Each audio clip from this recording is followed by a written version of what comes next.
The first one that you should be aware of is that there is a bias that if you participated in the 1L or 2L recruitment process and specifically applied to firms that you plan to apply to again, and if you didn't land in that 1L or 2L recruitment process, that your application was likely deficient then. And the bias is that it will continue to be deficient unless proven otherwise. So a big part of what you must do if you're reapplying to firms you applied to in the 1L or 2L recruit is to explain why you are now a strong or better candidate. So the first way to combat this bias is to explain how you used your 2L year effectively. You want to explain not just what you did, but how you grew and matured from your insights, lessons learned potentially from those recruits you participated in but didn't land in, and how you have now shifted your approach.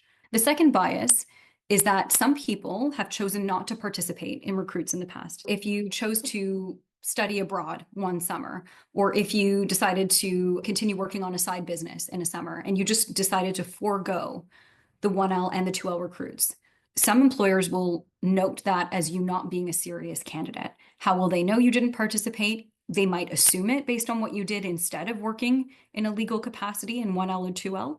But the assumption that the firms will make is that you are disorganized, maybe you're disingenuous about actually wanting to work in law and you're only doing it reluctantly now in order to get called to the bar. You lack motivation. None of these are necessarily true, but I'm highlighting some of the strong biases that can exist and how to overcome them.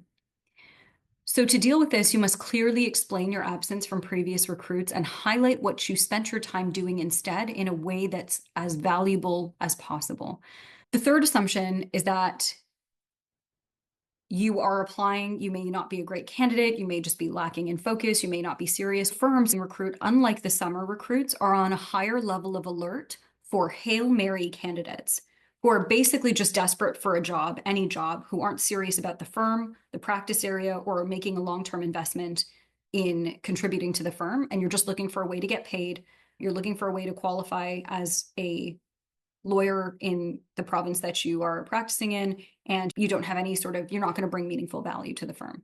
To overcome this bias, you have to clearly explain your organic interest in the firm, show evidence of that interest through the networking efforts you've made. This is one of the easiest ways to tell if somebody's lying or not, is did you actually put time and effort into getting to know the firm?